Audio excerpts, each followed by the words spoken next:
អ្នកគ្នាស្វាគមន៍មកកាន់ YouTube របស់ខ្ញុំថ្ងៃនេះខ្ញុំមានអត្ថបទថ្មីមួយដើម្បីអ្នកនរគ្នាពិភាក្សានឹងវិញ្ញាណដែលមានចំណងជើងថាសាយកផាសបើសិនជាអ្នកនរគ្នាជា fan របស់ខ្សែភាពយន្តគិតកម្មស៊េរីហើយជាស្គាល់ពាក្យថាសាយកផាសនេះច្បាស់ណាស់ប៉ុន្តែឥឡូវយើងមកយកពីអត្ថន័យរបស់វាសិនសាយកផាសគឺជាមនុស្សដែលមានលក្ខណៈបុគ្គលិកខ្វះការយល់ចិត្តការអាណិតអាសូរចំពោះអ្នកដទៃមិនសូវមានអារម្មណ៍សោកស្ដាយក្រោយធ្វើខុសហើយអាចប្រើការបោកបញ្ឆោតឬការគ្រប់គ្រងអ្នកដទៃដើម្បីសម្រេចតែគោលបំណងរបស់ខ្លួនលក្ខណៈទាំងនេះជាទូទៅត្រូវបានផ្សារភ្ជាប់នឹងជាមួយនឹងជំងឺមួយទៀតដែលគេហៅថា ASPD ឬជំងឺបុគ្គលិកលក្ខណៈប្រឆាំងនឹងសង្គមគឺជាជំងឺបុគ្គលិកលក្ខណៈដែលធ្វើឲ្យបុគ្គលមានអាកប្បកិរិយាមិនគោរពសិទ្ធិអ្នកដទៃមិនគោរពច្បាប់សង្គមខ្វះការទទួលខុសត្រូវនិងមិនសូវមានវិបដិសារីចំពោះអ្វីដែលខ្លួនបានធ្វើនោះឡើយឥឡូវយើងមកយកពីអាកប្បកិរិយាសាយកផាសទាំងអស់គ្នាអាកប្បកិរិយារបស់សាយកផាសអាចខុសគ្នាពីម្នាក់ទៅម្នាក់តែជាទូទៅមានលក្ខណៈដូចជាខ្វះការយល់ចិត្តពិបាកយល់មិនយល់អារម្មណ៍អ្នកដទៃតែម្ដង2ខ្វះវិបដិសារីមិនសោកស្ដាយឬមានអារម្មណ៍ខុសចំពោះអ្នកដទៃឡើយទោះបីជាធ្វើអ្នកដទៃខ្លាចជាជនរងគ្រោះក៏ដោយពូកែបើកបញ្ឆោតអាចបន្លំអ្នកដទៃដើម្បីសម្រេចតែគោលបំណងរបស់ខ្លួនតែមួយមុខទៀត4មើលទៅមានមុនស្នេហ៍មុនដំបូងនៅពេលដែលគាត់ជួបយើងមុនដំបូងគាត់មានភាពរួសរាយតាក់ទាញនិយាយពីរោះប៉ុន្តែពេលខ្លះប្រើវាដើម្បីគ្រប់គ្រងយើងហើយធ្វើដើម្បីសម្រេចជោគជតារបស់គាត់គិតតែប្រយោជន៍ខ្លួនយល់ផលប្រយោជន៍ខ្លួនជាចម្បងដោយមិនសូវខ្វល់ពីការប៉ះពាល់លើអ្នកដទៃយ៉ាងម៉េចក៏យ៉ាងម៉េចទៅពិបាកបង្កើតទំនាក់ទំនងស៊ីជម្រៅអាចបង្ហាញអារម្មណ៍ស្រឡាញ់ឬខ្វល់ខ្វាយតែជាញឹកញាប់អារម្មណ៍ទាំងអស់នោះគឺមិនស៊ីជម្រៅដូចមនុស្សទូទៅឡើយមិនសូវខ្លាចឬតានតឹងមនុស្សខ្លះអាចនៅស្ងប់ស្ងៀមនៅទោះស្ថិតក្នុងស្ថានភាពគ្រោះថ្នាក់ឬសម្ពាធខ្លាំងប៉ុណ្ណាក៏ដោយទី8មិនសូវទទួលខុសត្រូវអាចបន្ទោសឬទម្លាក់កំហុសទៅលើអ្នកជំនាញខ្លួនហើយរកហេតុផល100ចំពោះដើម្បីតែដោះស្រាយខ្លួនចេញពីបញ្ហាមួយហ្នឹងតើលក្ខណៈទាំងនោះអាចធ្វើឲ្យបុគ្គលរស់នៅលំបាកនោះដែរឬទេជាទូទៅផ្សាយកផាសរស់នៅពិបាកតែមិនមែនគ្រប់គ្នាឡើយពួកគាត់តែងតែជួបបញ្ហាដូចជាពិបាកបង្កើតនិងរក្សាទំនាក់ទំនងមួយយូរអង្វែងជាមួយនឹងគ្រួសារឬមិត្តភ័ក្តិក៏ដោ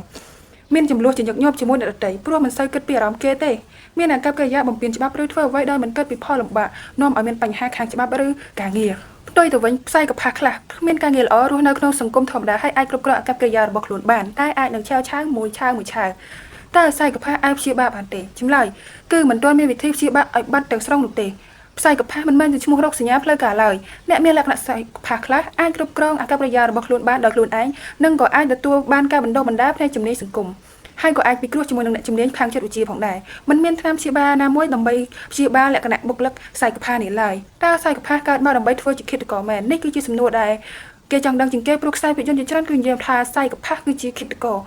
ឈាមវិទ្យាអីចឹងទៅចម្លើយគឺអាចមានខ្លះតែមិនអាចសន្និដ្ឋានថាផ្សាយកផាសសុទ្ធតែជាឃាតករឡើយពួកគេគ្រាន់តែមានអារម្មណ៍សង្គមមិនសូវចុះសង្គមមិនស្មើនឹងកើតមកជាឃាតករឡើយមានន័យថាពួកគាត់កើតមកគឺមិនសូវចុះចំណាំសង្គមប៉ុន្តែគាត់មិនអាចខ្លាចជាឃាតករ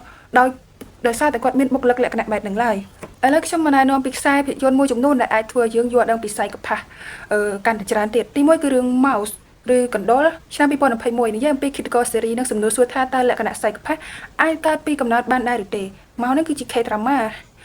ទី2គឺ Beyond Ever ផ្ដោតលើចិត្តវិទ្យានិងអាកប្បកិរិយារបស់ឃាតករនេះយើងអាចវិនិច្ឆ័យទៅលើលក្ខណៈរបស់ផ្សាយកផាសដូចគ្នាទី3គឺ Flowers of Ever តាក់ទងនឹងផ្សាយកផាសដូចគ្នានិងមានអារម្មណ៍មនុស្សស្មុគស្មាញនៅក្នុងនឹងដូចគ្នា Stranger from Here Blank Voice មានតួអង្គឃាតករដែលបង្ហាញពីលក្ខណៈផ្សាយកផាសហើយនឹងមានរឿង Hollywood មួយចំនួនដែលយើង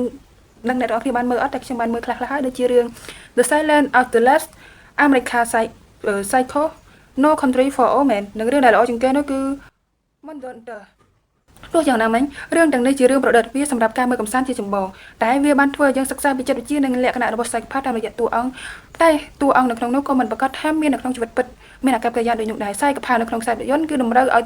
មានការថែមថយលក្ខណៈប៉ុន្តែនៅក្នុងសង្គមពិតគឺផ្សាយកផាសគឺអាចរស់នៅក្នុងសង្គមពិតបានដូចជាមនុស្សធម្មតាគ្រាន់តែមានការខ្វះទំនាក់ទំនងតែប៉ុណ្ណោះយ៉ាងណាមិញបើចង់សិក្សាថែមពីវិទ្យាសាស្ត្របន្ថែមលើការណែនាំផ្នែកផ្សាយកផាសខ្ញុំមានសៀវភៅមួយដែលចង់ណែនាំសរសេរដោយលោក Robert Deher